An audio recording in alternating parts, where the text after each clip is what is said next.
Hey everybody, welcome to the It's On Us podcast. I am your host Leonard Williams, and I'm here with my special guest Courtney Thornton. How you doing, Courtney? I'm good. How are you? Good. It's a lot we got to break down today, but first I'm gonna get into like what you've been doing and everything. So like I see you're on a show called Word Up Radio. Yep, Word Up Show. Okay, that's what's up. So how did you guys like start that, and how did you get into it? I'm really cool with the two hosts, Keaton and Gregory, and I found out that they were doing a youth-based show on Saturdays during the week. They're on a show. Well, Keaton's on a show called Wake Up with Word, and it's on 900 AM Word, which is a black-owned radio station. That's what's up. So I was like, black-owned and youth-based. Yeah. I think that's for me. So that's kind of how I started it. That's what's up. Yeah, I definitely love the show. I tuned in. My first time tuning in was last week. And so I'm going to keep... And whenever like our sisters and our brothers doing something good, I share it and I love it. Respect it. I hope more of us do that in the future, you know, to keep it going. But yeah, definitely a great show. I'm always tuned in. And so you just started in your career already, huh? You got it going. That's what's up. I'm trying. Yeah. When Donald Trump appointed that Steve Bannon dude as his like chief strategist, and I heard that he was part of some alt-right group, and I heard that they were basically like Klan members in ties. And you know, I talked about this a lot too before. I was like, you know, just because we're not seeing a Klan member or a Nazi member every day, that doesn't mean as people that agree with their ideologies. Right. These people may be a congressman and things like that, and you'll see them like they get fired for posting crazy stuff because they go off cold, you know. So do you think it's like a lot of that we don't see? Like it's a lot of, you know, racist people in offices and higher positions in this country? Heck yeah. Yes, right? What is his name? Boehner? You know what I'm talking about? Steve. Oh, who are you talking about? His name is something Boehner, and he was part of Obama's team, but he's a Republican. Okay. He was in the House, and I think it's John Boehner. Okay. And I feel like he's kind of racist. I believe he was the Speaker of the House, but he recently stepped down. Some people are overtly racist, and some people are like covertly racist, like, you know, racist, but they don't outwardly show it. These people are just admitting that they're racist. So we've had racists in office for years. I'm not surprised at all that Trump nominated these people, but like one of them, Jeff Sessions, he recently said his only issue with the KKK was that they use drugs. That is your only issue with the KKK? A terrorist group? Okay. Yeah. Wow. So, and it's like, yeah, they're a terrorist group, but yet, you know, they see Black Lives Matter, and they're like, oh my God, they're terrorists, when all we're doing is marching in the street. All we're doing is holding up traffic, but yet we're terrorists. Okay. Exactly. I'm not surprised at all. I'm upset, but I'm not surprised. Yeah. And that's the thing, like, when I seen like my Facebook friends and stuff like that voted for Trump, I was like, do they understand like how ignorant it is to us? Because you know, it was like people like David Duke, who was like a leader of the Klan members and Nazis and stuff. They are open and they're out like, oh yeah, we're happy that Trump won and stuff. And a lot of racist people, they're coming out of the closet now because they feel prideful that Trump has came out. So it's like they're like, okay, I'm comfortable, and they're beating up people and stuff. Like, it's like, oh, okay, so you still voted for this man, but you're saying, oh, because Hillary's emails. I'm like, her emails aren't that damn important. Seriously. You know, for you to be, like, with like, it shows me your true colors at that point. And, like, I seen a lot of people, like, they unfriended Facebook friends, but me, I'm going to keep them right there. Right. So I know I'm dealing with, you know? So it's funny that you mentioned that, because there's actually someone we went to high school with. That's a lot of them. Yeah, he's Hispanic. Oh, for real? Yes. I'm not going to say his name. He is Hispanic. He's Hispanic coon? That's what we got. I'll tell you later. Coons? But he voted for Trump. Wow. Because he had issue with Hillary's emails and her quote-unquote shadiness, which I'm not going to try to downplay. She is the whole Clinton administration is very shady. Yeah. But in this particular election, like, I don't care about that. In this particular one. Because there's a clear and obvious racist running against her. And he voted for him because of Hillary's shadiness. And you know, all up and down my feed, I kept seeing, you know, yay Trump. Like, he would post these things saying in support of Trump. And I'm like, not only do you sound dumb, but you made this is going to affect you and your family. Yeah, they don't. Them Trump people do not give a damn about you. Absolutely. All right, now Steph has made it. She's here with us now. How you doing, Steph? I'm good. How are you? Good. How's everybody? Good. Now, before you were here, we were talking about the topic of what's going on in this country and the racism and stuff. Now, where I was back, the black coons and Latino coons. I'm like, hold on. Do y'all know that this administration does not give a damn about y'all? So you made a good point about that on Word Up too. Like, you were surprised. Like, hold on, why did you even think about voting for this guy? And that one 16-year-old kid, he sounded like he was 45 or something. I'm like, I was just done with him. But I'm just like, man, what are they thinking? Right. And then you also made a good point about, like, I guess the people that didn't vote. You was like, it is a thing about being too woke. Mm-hmm. Now, what did you mean about that? When some people felt that none of the candidates are good, so I'm just not going to vote. Do you realize that regardless of whether or not you vote, one of them's going to win, one of them's going to be in office, so you might as well vote for the lesser of two evils. Like, you're being too conscious, I don't want Hillary to win either. One of them's going to win, so pick one, you know? And third-party voters are the same way. I don't want to vote for either of those, so I'm just going to vote for Jill Stein or Gary Johnson. Gary Johnson got 3% of the votes, and Jill Stein got 1%. So you really just wasted, like, your vote and your time by driving to the polls. Like, that was a waste. Yeah, I see what you're saying. Especially, like, okay, if they were like, you know what, I'm not voting for any of them. It's one thing if they doing something for their communities. Like, they got money, and they're like, you know what, I'm not going to vote, but I am going to buy, like, 10 single mothers that's struggling in the city. I'm going to buy them houses because I got money like that. Or, like, if they could provide and do something financially, you know, to financially back our communities, I'm like, okay, cool, you don't got to go ahead and vote. But they didn't do that. I didn't hear about it in the news and stuff, so. But let me ask you real quick, how did you feel when Trump got elected? I feel like I had mixed emotions because I see Trump as a businessman first. So with him being a businessman, of course, some of his views, they do side with Democratic views. But the way he went about it was a businessman aspect. Like, what can I do to sell you, like, say, this house? What can I do? I got to tell you all the good things that you want to hear because you're the person that wants to buy this house at the end of the day. And I want that sale right there. So he sold to the rural parts of America that nobody talks to. Nobody talks to those people. Those people want to hear all the negative stuff you have to say about all the parties or all the minorities and that kind of thing. So he was selling to them, and he sold them completely. The white lady that's been racist all her life. You know what I mean? She's like, oh yeah, this man, he knows exactly how I've been feeling all my life. These people are over me now, and I don't like it. He's gonna bring change. When in reality, stepping into the office, he can't do that because that will cause uproar for the whole world, not just America by itself. Because if we're first world, everybody else is like looking for us to unify everybody. And if we can't unify everybody, that's World War III waiting to happen. You know what I mean? So with him, I feel like it was more of a business aspect of how he went about it. I don't feel like he truly meant everything he said because coming from a marketing background, we're told that, you know what I mean, you have to be able to relate to everybody. So if I'm, you know, walking up to the door and it's an old grandpa that just doesn't do anything but listen to 70s music, I have to be able to start a conversation with him.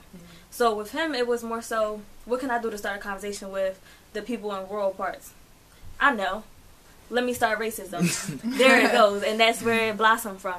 But honestly, like, when you look at it, Trump, most of his businesses are ran by what? The minorities. Who does he have, you know, setting up his hotel rooms, cleaning them, checking people in, that kind of thing. Cooking in his kitchens, minorities. So him sending all minorities back or whatever the case may be, he will lose out because 9 times out of 10, the bigger majority of people will not do those kind of jobs. There's nobody that's willing to, you know, clean up bedrooms. You don't know what happened in those sheets, but you're cleaning it. You know what I mean? But not everybody wants to do that, so they leave those dirty jobs for the minorities. So he would.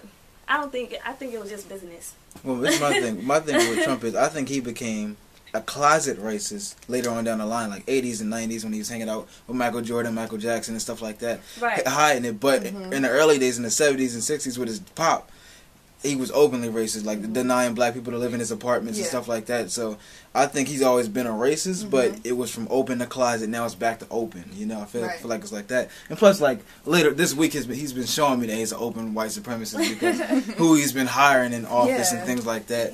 and like Mike Pence, all it's like a new Nazi regime going on. Like, cause have you seen like the racists coming out on Facebook and stuff, and like they're hollering, being hot. Yeah. So it's like they're getting all rah with it. You even see it now when you go to restaurants. Oh yeah. You go to buy stuff. Nowadays, you get that side eye, and you're like, why are they looking at me funny? Or you sitting down at a restaurant, and you're like, my server has not checked on me this whole time, but you've checked on all the other tables, but you see the difference between your table and the other tables around you.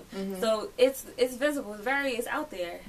But I feel like with that, it's just an eye opener for real. Like, racism has always been around. It's never changed. It's in every continent in the world. It's everywhere. Racism occurs amongst ourselves. We are racist to ourselves. Light skin, dark skin, brown skin.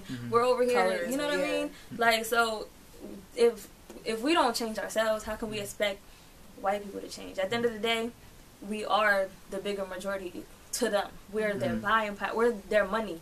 At the end of the day, we're gonna get deep into that. We're gonna get to African unification and how they scared of being genetically annihilated. We're gonna get deep into that because like they talk about that, but I see you want to say something. No, I feel like he did. He kind of did speak to the rural, people in rural areas. And I think that he basically was saying, all the races, come out wherever you are. You're safe now. Like, it's okay. Obama's no longer in office. I'm going to be in charge. I'm going to, make all my quote-unquote friends in charge. They're allies. We got this, guys. We got our country back. And it's sickening. I'm so mad that we had to, we have to erase Obama's legacy. Like, this is how we're closing out 2016 by getting rid of Obama and putting this guy up in office. Like, he can't even, like, his face is orange. I can't stand him. A lot of people unfriended their friends, and hey, I'm cool with that too. But did you see anything crazy on your timeline from certain friends? For me, I feel like I don't really pay attention to, what people say on Facebook, because I feel like people sometimes are searching for attention when they say certain things.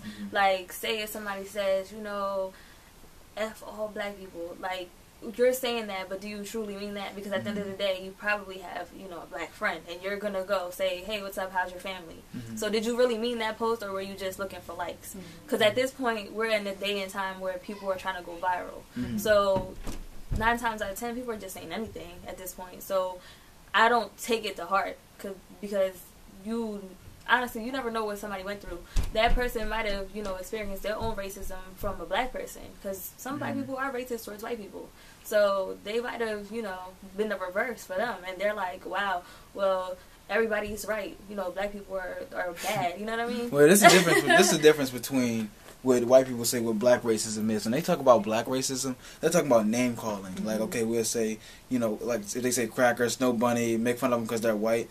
But for them, it's like, oh, boo-hoo, he called me a name, or she called me a name. For us, it's more systematic. Yeah, right. It's like, okay, we get called names, but at the same time, they're passing laws to, back in the day saying, oh, you can't go to this store because you're black. Or it's still even towns now in Oklahoma, Oregon, and all these stuff like that. Like, if we walk up there, they're going to call the police, and then they're like, hey, I don't know if they live here or not, and the police might say, you know what, we're going to hold you in the cell. That's racism, still being practiced by law, at the same time. So it's like, we got to still watch out for that, because, we got our Oprahs and Michael Jordans and stuff, but you don't hear about them saying, we're not hiring white people.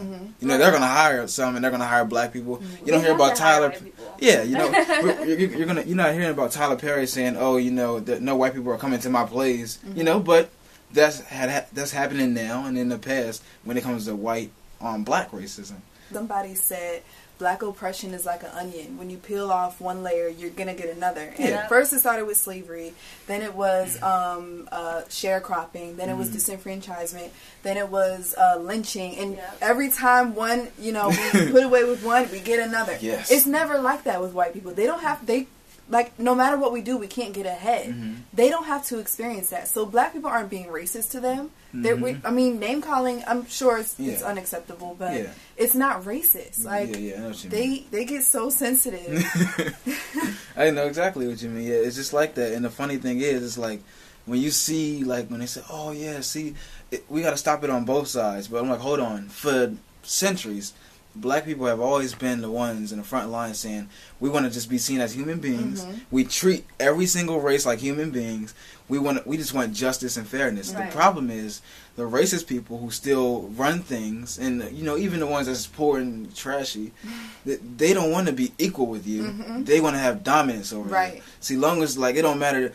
If this poor white dude and Michael Jordan go to a certain town or whatever, he want to be treated better. It's like, listen, I got more dominance, even though you got more money than me. Right. That's what it's about for them. That's how I feel. Absolutely. They see equality as oppression. Yeah. I also feel like we have to come to, a conclusion on what black truly means. Because at the end of the day, look at Native Americans. They're basically almost an extinct race of people in their own. So when we think of black, it has to be that understanding that it's not just, African American. Oh, definitely, yeah. Because we're not, Europeans went everywhere and they oppressed everybody. It's not just, African Americans or just a specific group. It's everybody. Right. So once, we get that, the unity will be even stronger. Even though, right now it's also like racism with, say, for example, you're applying for a job. And you have somebody that's from India applying for the same job. Then you have an Asian. The Asian will make more than the Indian. The Indian will make more than you. But the white person makes the most. You see what I'm saying? Yeah. So they put that in place so that when the Asian person looks at us, they're like, I'm not like you guys. You know what I mean? But at the end of the day, when it all boils down, we're all the same. Yeah. Well, we've been saying that for years. we basically getting lynched out here in these streets. If I walk around my neighborhood with a hoodie on or something, and we got a George Zimmerman type person, I don't know if this kid lives here, and he tries to, get in his little race soldier mode where he shoots me. It's like, oh, Lenny probably was a thug. I have no criminal background. Right. But they might think I was a thug because how the media is portraying me. They're like, oh, well, he did have one speeding ticket before. They go that deep because the color of our skin. Yeah. And that's the problem. So I'm going to jump into it real quick. That's why I think right now, African unification, black unification, is the most important thing now, right now, because I was talking to Stacey Rahaka about this, or Kenyans, Ghanaians, Jamaicans, Caribbeans, African Americans, all of us gotta get on the same page as just being black and financially help each other, because if we do that, that's billions of dollars coming to our pockets, and it's one continent, okay, cool, y'all keep messing with our African American people, we're going to have to militarize and get together, because see, that's why the U.S. government back in the day stopped messing with Italians and Irish and stuff, because at the end of the day, even though if they had a better military, they knew they had to deal with a fight. They were like, okay, cool, we're not going to mess with the Italians no more. We're not going to mess with the Irish anymore. You guys are white. We're not going to mess with the Chinese anymore because the Chinese government isn't playing. But the thing is, they separated Africa so much instead of being so much tribalism now, because the British did all that. Right. But if it was one continent, they would not mess with us.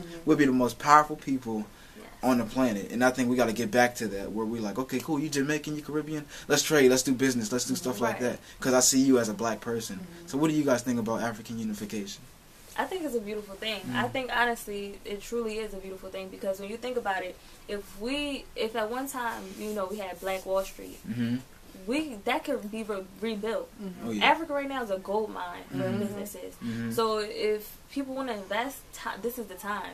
This is the time where America was blossoming, where the people we now know, we don't even know the billionaires, trillionaires that are all the way up there, the 1%. We don't know half their names. We only know Bill Gates and Warren Buffett and those kind of people. And them, we don't know everybody else that's really really rich of this country. So if we were to invest in Africa, we could mirror the same thing. And that's something that, the white guy cannot touch, because Africa is huge. It's huge. So imagine that. That continent by itself would be at its prime. You know what I mean? In the next, 20 years, I see it in its prime. Because of everybody coming together. It's not anymore of I'm African, but you're African American. So we're two different. Black, right? It's I'm black at this point. It's not that. We need to come together, because at the end of the day, the white guy did go to Africa and still oppressed us in our own place, in our own home. Took away our culture. Some of the things, like they say, the one quote is, the Europeans came to Africa and they, they had a Bible and we had the land. We closed our eyes to pray when we opened them and said amen. they had the land, we had the Bible. You see what I'm saying? Yeah. So we need to take our land back. Is what I'm saying. Yeah. I think it's starting. Like, I think it's starting to bubble up a little bit. Because all over my Twitter, I don't see anything but support Black-owned businesses. Yes. There's a little girl with like a lemonade stand and like you know, all these different businesses, and everyone's like tweeting them and, you know, saying support. I try to support Black-owned businesses when I can. And I think stuff like that, like little things like that, can be the start of really. That's gonna bubble over one day. That's gonna boil over one day. So I think we have to start small.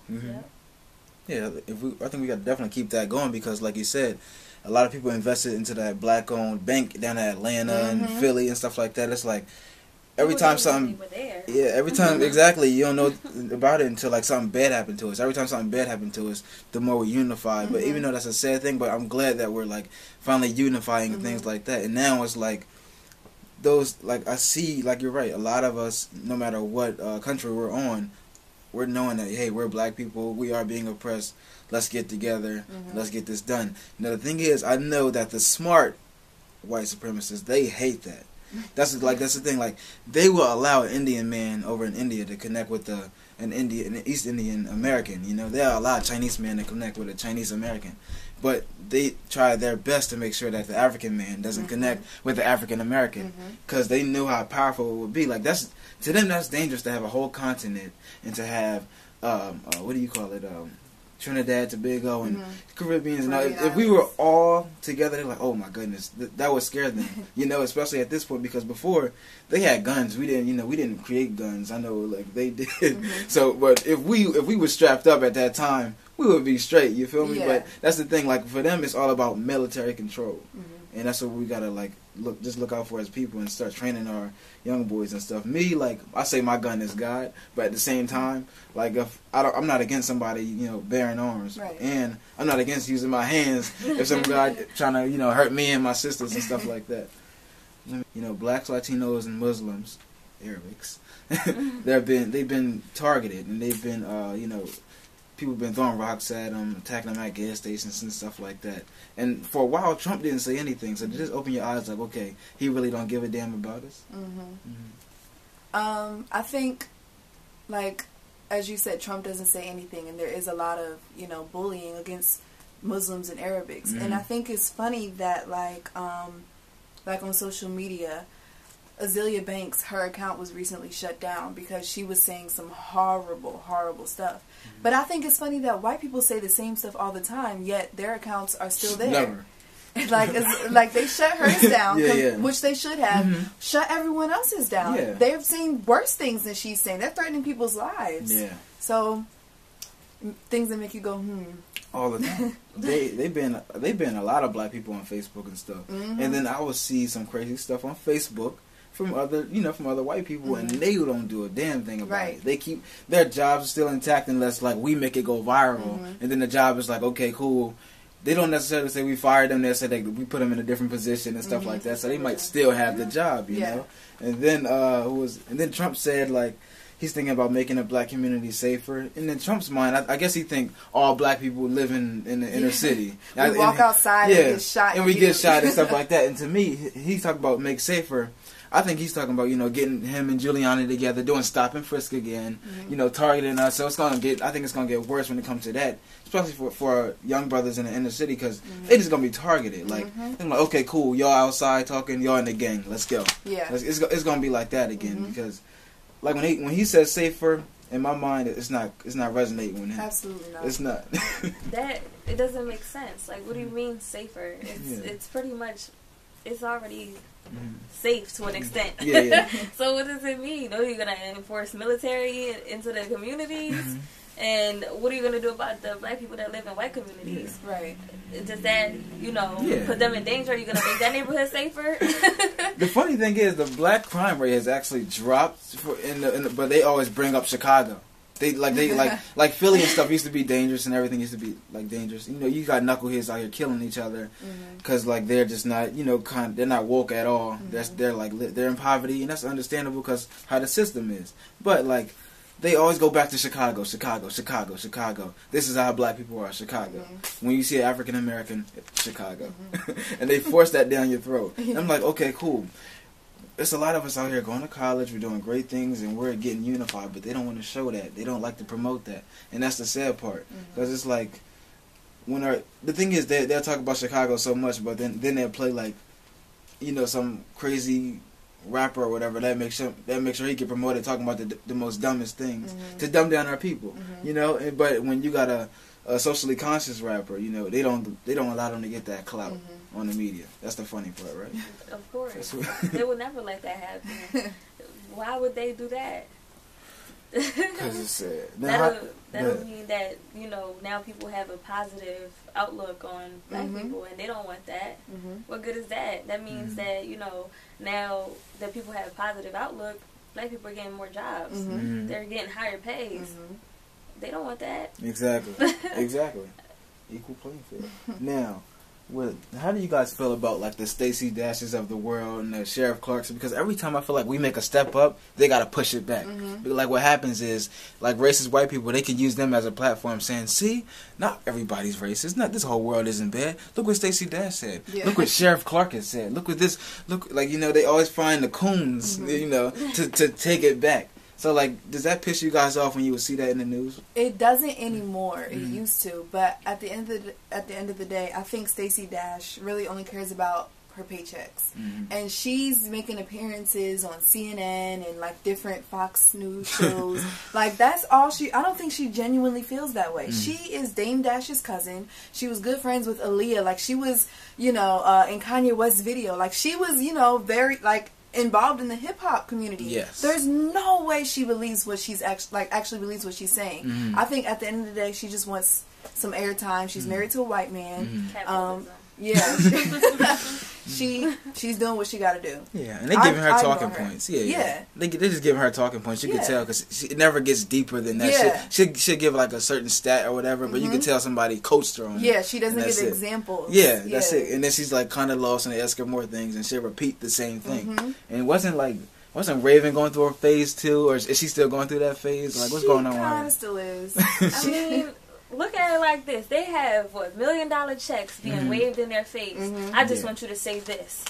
Of course they're going to say it. They're running broke. They've been washed for how many years now? Yeah. You know what I mean? So at this point is, what can I do to get some more money? Because I'm used to this lifestyle. I can't go back to a middle class life. Because that's not what I'm used to. You know? I think Raven's starting to regret it though, because ever since she said I wouldn't hire someone with the name Watermelon Drea. Meanwhile, you're named after a bird, and your middle name is Simone. And then Ann Coulter came on The View and kind of shut her down. Like Ann Coulter, of all people, had to do that. Right? Ever since then, I've seen her, you know, kind of chill on her outlandish remarks. So. And did y'all see Lil Wayne's behind, and T.I. had to check him about, like, you know, about what he's doing? Because, like, Lil Wayne, now I'm glad the Breakfast Club, you know, showed his contradictory, talking about, like, he was talking about, yeah, you know what, I don't know if Black Lives Matter, is this stupid, all lives should matter, and stuff like that. But on a couple of his rap songs, he talked about, you know, it being, he was, you know, being discriminated against and stuff like that, and that racism is real. And then on sports shows, he talking about racism doesn't exist. I'm like, make up your mind, Lil Wayne. And then, but they showed how dumb he sounded. And T.I. G-checked him by saying, like, yo, you hang out with my kids, our kids love each other, like, stop what you're doing. Like, you look stupid, you know? And I'm glad he did it publicly because we needed that. We needed people to show, like, see that our artists do care about us. But they kept showing Lil Wayne that whole week. And that Tommy Lauren girl, you know what I'm talking about? Oh, I can't stand that. Oh, right. I know y'all be wanting to choke her. No, I know y'all be wanting to choke her. Because she, like, you know what? Because I always see her stuff when my racist Facebook friends share her stuff. They're like, see? Like, they love her points and everything. And to me, it's like, she's getting talking points too. I'm just like, this she don't know what she's talking about. And she's obviously a racist. I can't stand that Tommy Lauren girl. Me neither. But honestly, I said this on air today. I think we were the ones that made her famous. Because she appeared out of nowhere. And it was like, I only ever see her on Facebook when it's liberals complaining about what she's saying. We need to stop giving people like that attention. Whenever I see her face, I scroll. I refuse to give her attention. I'm not sharing anything. I'm not commenting. I'm not giving her no reason to still be on air wherever she's on air at. Yeah, I scroll now too. I do the same thing. I used to like click on, but now I just freaking scroll because I don't got time for it. Yeah. Anymore. Now, did y'all see the thing about that Pamela Ramsey girl who was making fun of Michelle Obama? Oh, yes, ape in heels. Yeah, and what and she was part of, I don't know if she was part of the government office or something like that. She was the governor for West Virginia. Still make no sense. Like I said, people were just looking for, because nobody knew her. Who knew the governor of West Virginia? Like, other than people in politics, you really don't know all these governors. You don't. So you was calling the first lady an ape in heels. But if you were to be given the opportunity to go to the White House for dinner today, she would not be an ape in heels. Right. She would be my first lady. That's exactly what she would be. But now that Trump won and he's going into office, and we're going to have a first lady who doesn't even know how to write her own speeches, and you're proud of that? Man, when I'm trying to tell you, like this, when I seen this, I was like, okay, this is exactly what we're dealing with. People in high power, this is how they feel, you know. And then this Trump election, you know, to me, like I said, it was like a Nazi regime because they came out and they said, you know what, no harm can actually get done if I say something, you know, because she had the audacity to post it. And then I think one of the mayors, like, oh, you made my day. Like, come on, man. Like, I think he had to step down too. I'm like, this is the crazy part. It's been white men shooting at cops and killing them. But the Blue Lives Matter crowd that I would see on my pages and posting on Facebook them past year, they've been silent the whole time.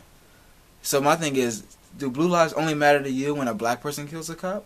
Because when white men kill cops, you don't say a damn thing.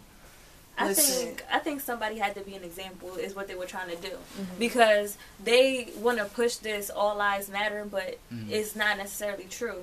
So the reason why they brought up Blue Lives Matter is because of the fact that, you know, we were against the cops. Because in reality, during the time of Black Lives Matter blossoming, it wasn't because of, you know, white people being racist. It was more so police brutality towards black people.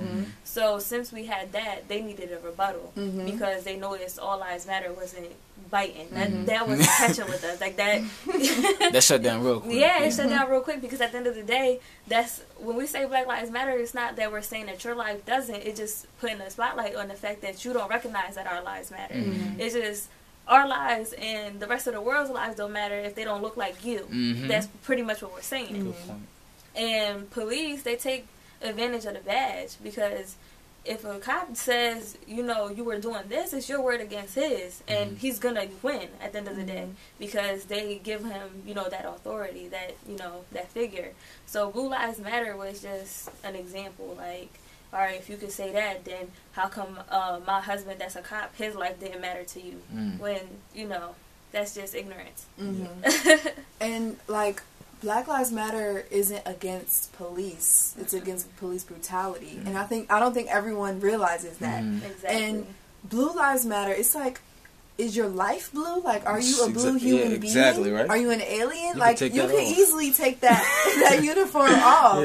And they, like Steph said, they only do it as a rebuttal to Black Lives Matter. So to say Black Lives Matter, that's not fair. That's being racist against all other lives. So to say that you don't understand the concept of Black Lives Matter, and then to turn around and have a Blue Lives Matter, you know exactly what Black Lives Matter means. You're just being a douchebag. Like, and I can't stand people like that. And that's why we're heading to this topic of fairness because, you know, especially like with, you know, to me, there's a difference between like white people and white supremacists.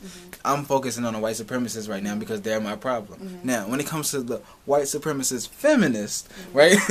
When it comes to them, to me, they are not fair because for me, they always find black women to go against black men in certain sexual situations or rape cases. And okay, cool, that's all cool. But when it comes to their men, they don't do it. Like the Brock Turner situation and stuff like that, they didn't shine a light like they did on Bill Cosby. You know, when they came to Donald Trump's sexual allegations, they didn't shine a light on it like they did Bill Cosby or the Nat Turner guy. You know, they made sure the media focused on Nat Turner, Bill Cosby, and Tiger Woods, and Kobe Bryant, and the list can go on and on, Michael Jackson. They made sure that they focused on that, but when it came to Bill O'Reilly, Charlie Sheen, Charlie Sheen, I mean, he told NBC that I probably gave girls HIV because I went unprotected and didn't tell them. If Michael Vick or somebody said that, all hell would have broke loose. If Magic Johnson came out, if Magic Johnson would have told, if he would have told, CNN and stuff, hey, you know what, I did sleep with women.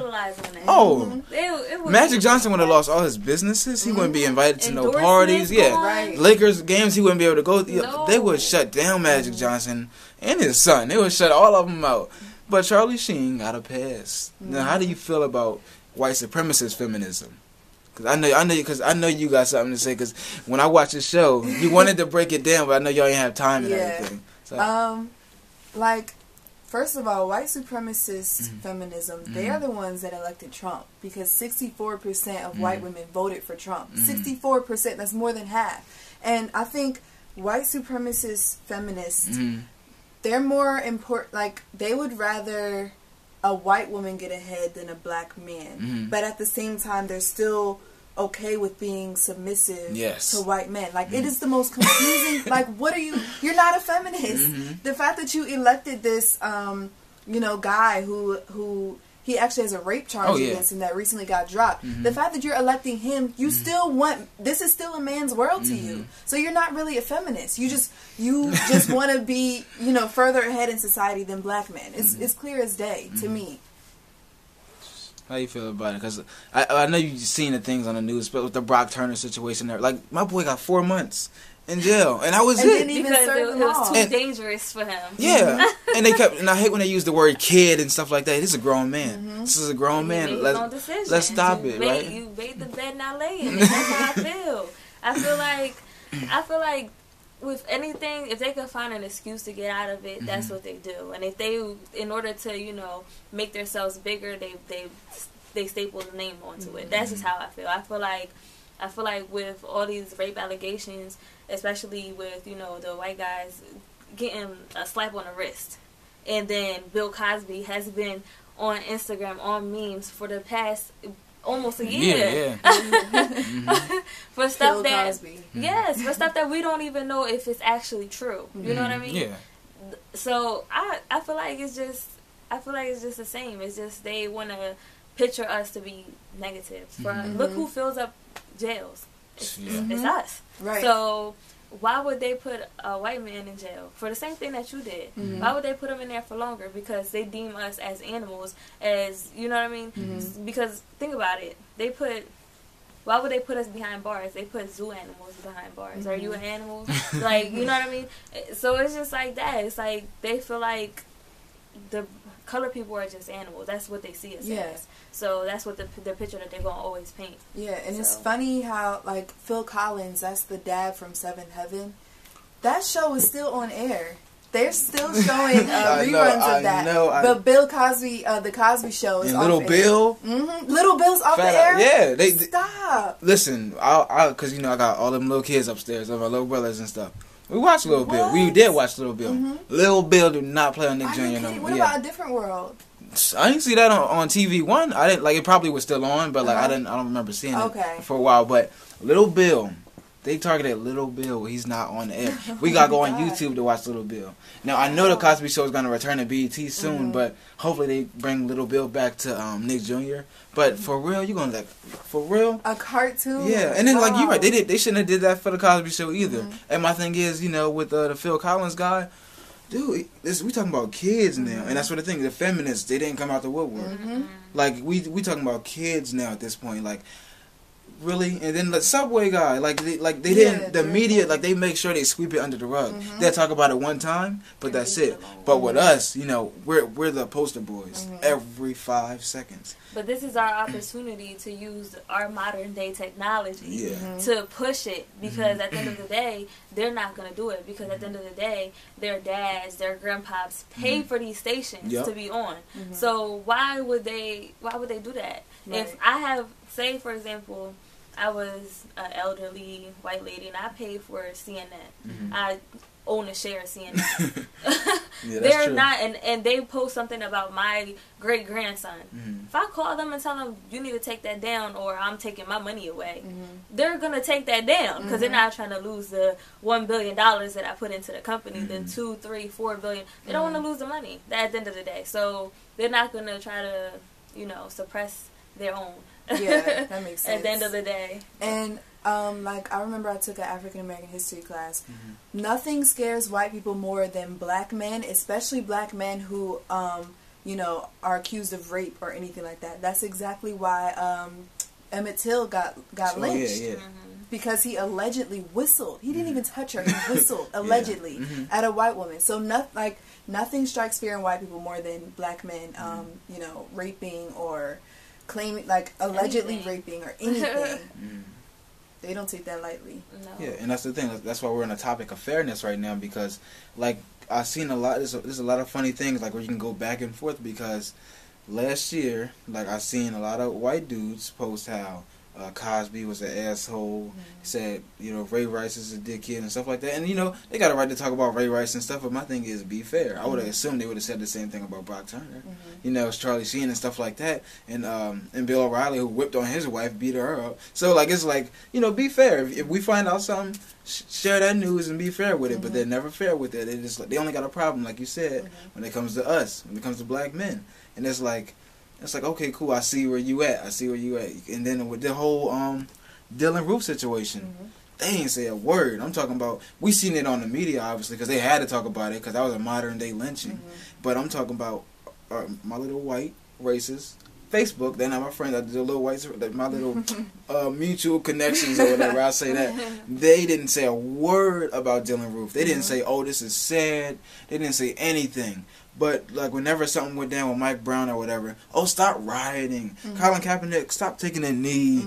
About the, like, they were like, don't disrespect my flag. But they didn't say a damn word about Dylan Roof. And it's funny that they say, in the rare event that black people do riot, they say, oh my God, that's not the way to protest. You're supposed to protest silently and quietly. And then Colin Kaepernick takes a knee silently and quietly. And there's an uproar. It's like, well, what do you want? You just don't want us to speak out at all against injustices.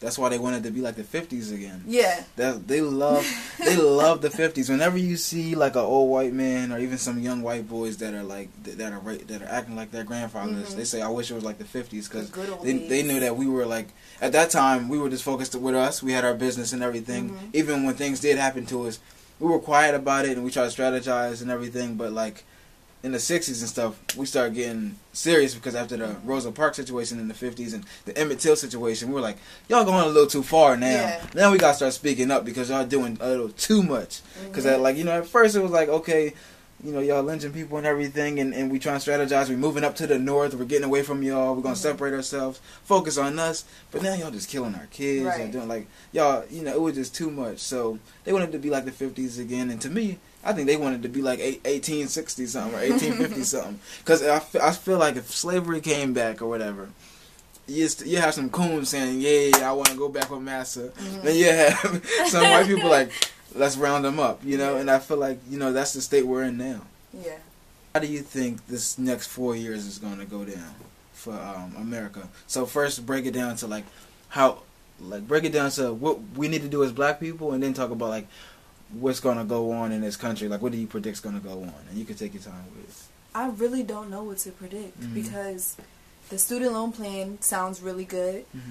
He's keeping some major elements of Obamacare. We get to stay on our parents' insurance till we're like 26. And if you have pre-existing conditions and you're still going to be covered, those are, really good. But then he hired white supremacists, and he can also appoint 1 to 3 Supreme Court nominees. I mean, those are the ones who decide whether or not abortion is legal and, different gay marriage is legal, things like that. So, I feel like we're gonna take 5 steps back, 1 foot forward. There's no other way. I can't predict anything. Trump is so unpredictable. Like, he has liberal sides and liberal views, but he's still a racist. So it's like, it's not a clear, I can't even really. Who can describe how Trump is? Like, you know what I mean? Yeah. Like, he used to be a Democrat. Now he's a... Well, he's on and off, like I said before. He goes to open the closet to open. Yeah. And now he's doing a little closet stuff, little systematic things behind the scenes. But, like, you're right. He's unpredictable. It's scary. I really am scared for the next 4 to 8 years. I feel like we just have to treat it like the Bush administration. We lasted the Bush family 3 times, 12 years. So why can't we last 4 years with Trump? But did he hire white supremacists? Whether or not he did or not, it still was the fact of, like, we were losing our family members going to Iraq. That's also a way, you know what I mean, to suppress us. You know what I mean? Because a lot of times I see mostly minorities in the Army. I don't see too many, you know what I mean, white guys in the Army unless they're the, you know, top tier. Person, got a nice office position. Yes, got a nice, they're delegating from America. They're delegating from Australia to Iraq, and they're telling them, oh, I'm sending a drone down. Like, they're not out there doing the hard work, crawling on the ground, you know what I mean? They're not dodging, you know, mines and stuff like that. They're not doing that. So I feel like we just gotta, Bush himself was unpredictable. We didn't know if we was going into World War III tomorrow or today, or if, you know what I mean? We just gotta, you know, do what we gotta do at home, teach our kids the right way.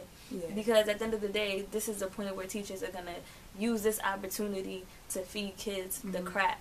Because Trump is gonna be like that. Yeah, I wanted to ask you about that. There's been a lot of things happening, and I love kids, so it would piss me off when I seen this stuff. It's been a lot of stuff happening in elementary schools where these young white kids, they would like write swastikas on the bathrooms and talking about, oh, you're an illegal Mexicans, that's why you're getting out of this country, and Trump's gonna deport niggers. Like, these little elementary kids, and I know they're learning it from their parents, but like they're saying it, and I'm like, you're corrupting kids. So now it's like, got a whole new generation we gotta deal with where they're gonna come up the same way. That's why I'm like, shoot, okay, I gotta really push this African unification thing real quick because it's getting bad out here. I think that it shouldn't be us versus them. Exactly. But I do think that we should unify, and I think that what a lot of black people should do is become teachers and become journalists and like teach little kids. You know what I'm saying?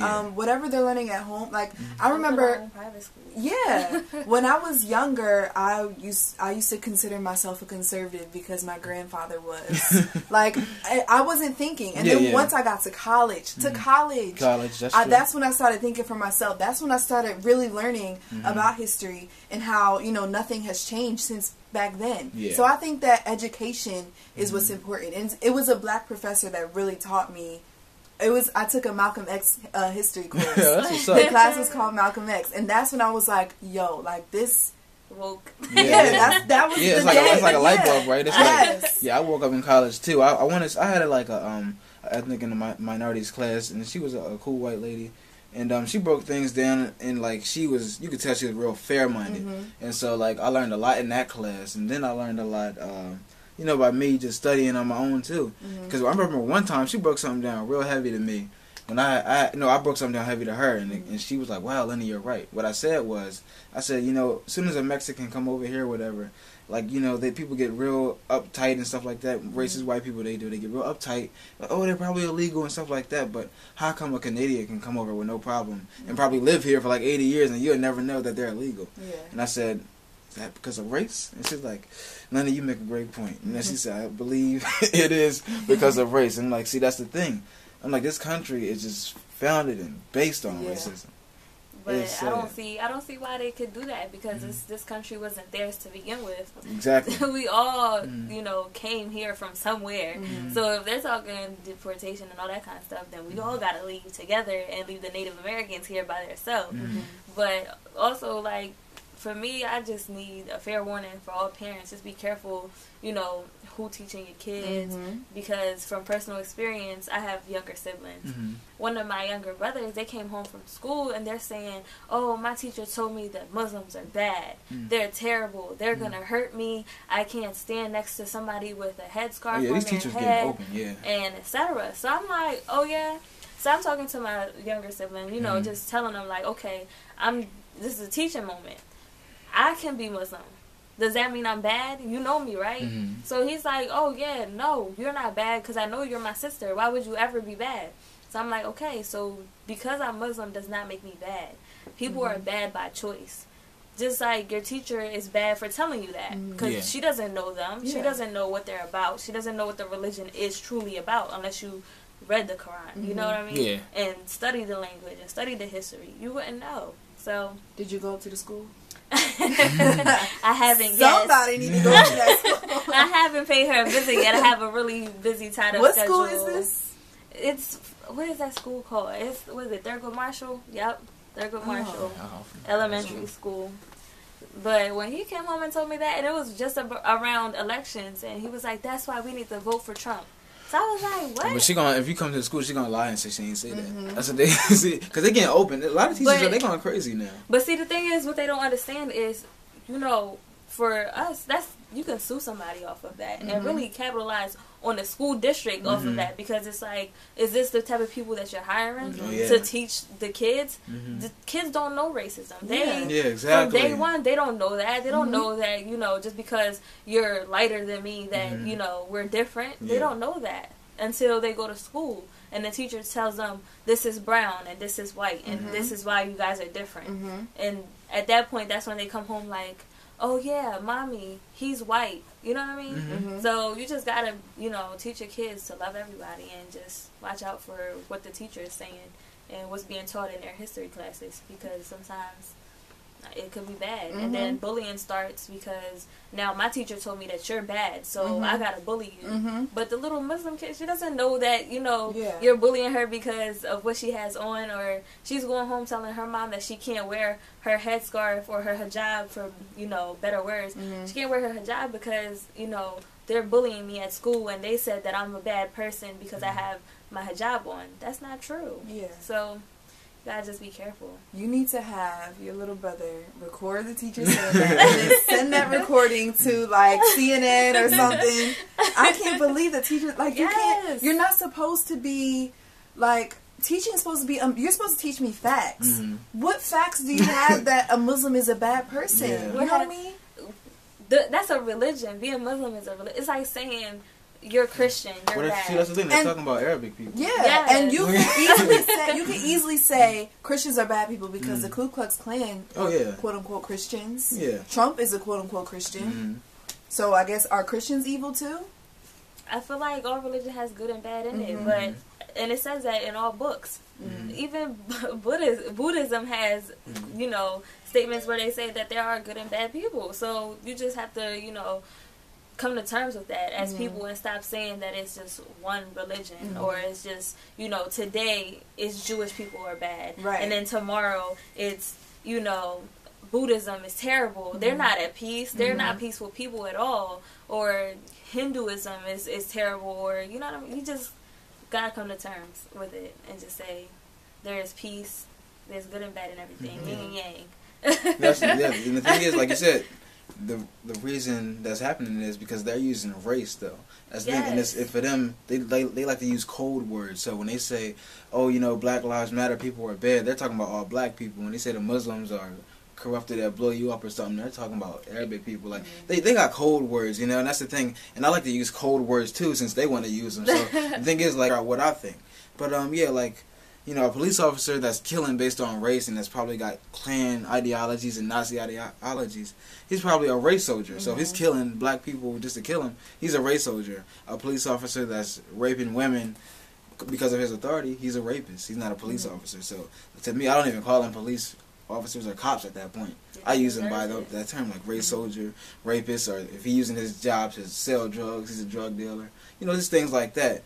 And then, like I said before, like I don't say white people, I say white supremacists. Like it's just code words that, like, you know, as people we gotta get on. And then back to your point before, like that's the thing. I love all kids. They come up innocent, like we all did, and then eventually, like, things get all corrupted because what they learn at home, what they see in the news, and then like.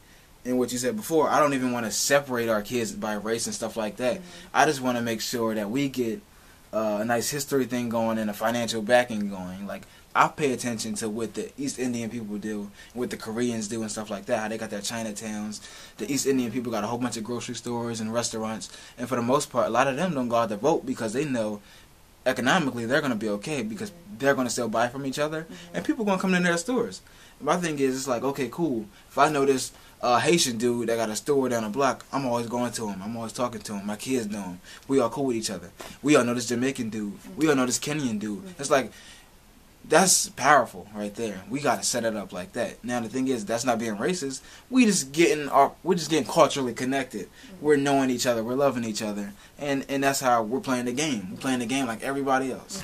But I feel like they played us, though, because they do have Chinatown, and then they have the areas where it's just Jewish people. But for black people, what do they call it? The hood. Yeah. Oh, yeah. Well, that's the thing. But they put us there, though. Exactly. That's the thing. Like, so when we was financially able and stuff like that, when we had our Little Africas and stuff like that, Black Wall Street and everything, the thing is, they would mess that up and blow it up, and because they were mad that they weren't financially doing okay. And when we moved up from the south to the north, they would put us in those little areas where the Irish and Italians used to be, and they moved out to the suburbs. The government gave them federal housing loans. We didn't get crap.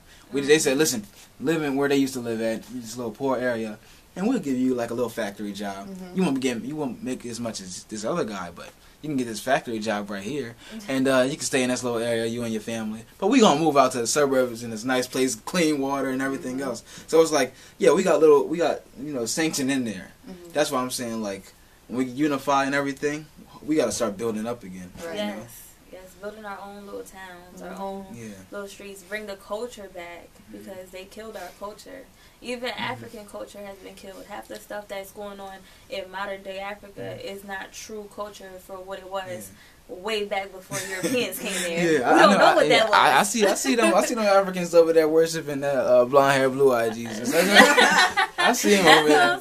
I see him over there doing that. I be like, dang, y'all ain't gonna have a brother with an afro with a robe on? Like, all right, cool, all right. Like, I would have thought that's how it would be over there, but it's not their fault. I know that. It's not. But and that's the thing. That's why I feel bad that the billionaires and stuff, how they basically raped their stuff. Like they took they used their diamonds and gold and all that, but they didn't necessarily have permission. They just like, this is mine, and you got to pay for what's going on right here and everything. It's like I want to push them to the side and take that back. Like, no, this is our gold, this is our diamonds, and we should be using it together. So, like you said, we do got to invest in that, but it's like we got to find a way to make sure, like, we can trick them to get that money and gold and stuff back. It's just like, that's why we got to do stuff on a sneak tip now, when it comes to unifying.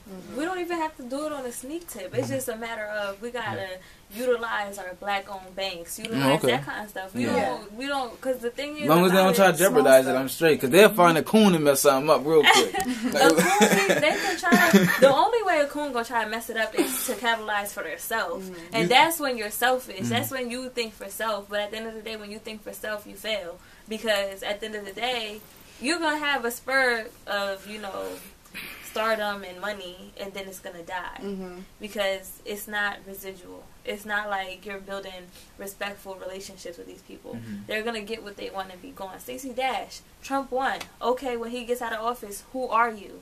At the end of the day, you're still the lady that was in Kanye West video. That's who we remember you as. We don't really know you. The reason I said that though is because the coons got Martin Luther King killed and got Malcolm X killed, by getting the white supremacists to shoot them down. My thing is, they'll set them up real quick. That's why it's funny to me when they be like, oh, I marched with Dr. King and stuff like that. Or like, a lot of the old people like to use that now, saying they marched. I don't know if you were really there, because a lot of them wasn't with Dr. King and Malcolm X at that time, because that's the thing, like, we always got to make sure we're using present time, because at those present times, they were not trying to listen to what Ali was saying. Like, there was a lot of scared black folks out there. Just like now, whenever Colin Kaepernick or somebody doing something, or us doing this right now, we'll probably have somebody that's scared, like, oh, y'all doing too much. Y'all master gonna get me. Like, that's how they think. So it's like, they're like, oh, I wasn't cool with what Courtney and what Stephanie and what Lenny was saying. But 50 years down the line, they like, oh, I'm glad they did this show, because they talk about African unification, and now African unification is here because what they said 50 years ago. But let me tell you one thing. If people invest in Africa, how I'm saying, like, it should happen, they can't take down a whole continent. That's impossible. That's true. Yeah. So that's true. And that's the biggest continent. Yes, they can't take that whole thing down. That's why they divided it. Because they weren't gonna, just shoot in there. You know what? Britain is just going in. We're going in all together. You know what I mean? And we're taking the whole continent. You would lose. Come on now, you would lose. It would be a done. And they're making it nowadays you don't even really hear about South Africa anymore like that. You hear about Kenya and Nigeria. That's what people really mention nowadays. Usually it's, oh yeah, I'm going to South Africa. Now it's either Nigeria or Kenya. That's all I'm hearing. And I think the media kind of controls the narrative of Africa, so they don't want us to think that Africa is like this big gold mine that, you know, potential businesses can, you know what I'm saying, take advantage of. They just think all Africans are running around on the back of a Jaguar, and you know they aren't wearing clothes and they're carrying spears like Lion King. Yeah.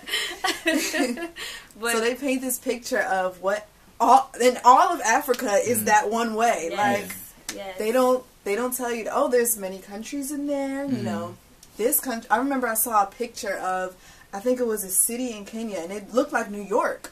Really? Oh, This was years ago. I saw this, and I was like, what? They had that? This was back, you know, before I was woke. I was like, crazy. What? They had that? Yeah. Yes. That's the thing is, there are countries in Africa that are very rural, for, you know, lack of better words, that people aren't as modern as, you know, we are now, probably wearing some animal skin to cover their privates, or women walking around with their boobs out. But that's not everywhere, because at the end of the day, we were colonized for a reason, and we weren't colonized so we can still be walking around crazy. So half the time, the places that, you know, in colonized countries that are still like that, they do it for tourism, for the money, because people eat it up. It's like just like with the Native American tribes, and because a lot of them, they still don't do that ancient, you know, singing thing and the dancing. But when a lot of white people go over there to visit, they do it and dance just to get money and everything. Yeah, like, because they eat it up, like you said, they love it. Bliss. They're like, wow, this is great. It's funny you mention that, because my mom is Native American, so we went to this like powwow in Virginia. I went there, I'm thinking I'm going to see like all her family and stuff like that. I went there, there was like a, you know, like they did the tribal dances and stuff. And then all around it, there were like these booths for, you know, selling, you know, earrings and, you know, stuff like that. We went inside them booths, you know, it was all white people in there selling stuff. I'm like, this isn't, what are you doing? I'm going to tell you this real quick. You know, it's funny, a lot of the, it's funny, back in the day, right? When a lot of African slaves, and even it was even black people here before slavery, but a lot of us were cool with the Native American people because they're basically Mexican people. But just like how they messed up Africa and colonized stuff, they got Mexicans thinking that they're not Native American now. Like it's like, oh, two different things. Like nah, you are a Native American person, you know. Yeah, it's like y'all the same people. Don't like, but they allow, you know, the colonization thing to happen, and it's not their fault. But like I was saying, it's funny because a lot of black people and stuff, we do got that mixture of, you know, Native people in us too. And plus, we were here at the beginning. We are Native people and we're Africans at the same time. Funny thing is, when Native Americans were getting reparations, a lot of white people would lie and they just put $5 on the Indian rolls just to claim that they were 1/16th Native American. They would lie about this and be like, okay, I'm 1/16th, but let's just say I am. Put $5 on so I can get reparations. They were slick because the people that were handling the reparations were white people, and they were putting their own on. So Irish and Italian people are lying and saying that they were Native American when they really weren't at all. So today you got a lot of young white kids that say that they're Native American, but these boys lily white. But whenever one of us say, like, okay, we actually do got a grandmother, a grandparent, or we got a picture here, like, oh, no, did you ever get reparations like I did and stuff like that? I'm like, oh, no. Well, the reason they didn't give it to our great-grandparents and stuff like that was because they were too dark.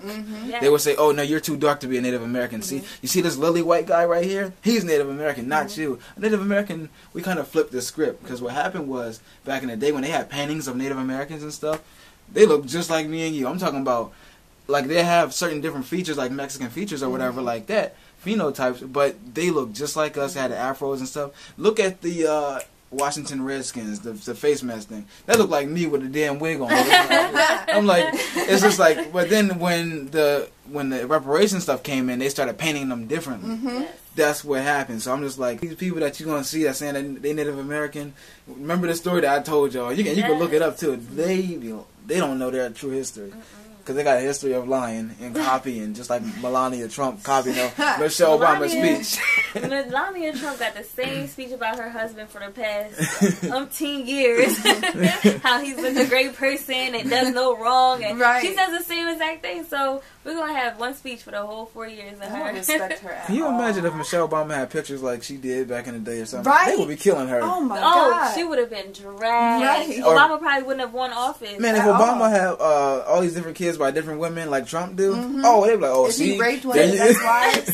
They would be dragging Obama like, oh, yeah, rape. And that's the thing. The rape thing and having all these different baby mamas. They'd be like, see, that's the black problem right there. See, this is why we don't like black people to begin with. The black. See, look, they would have a trip. There was, kids in candy stores that day. Oh, they'll be coming at us.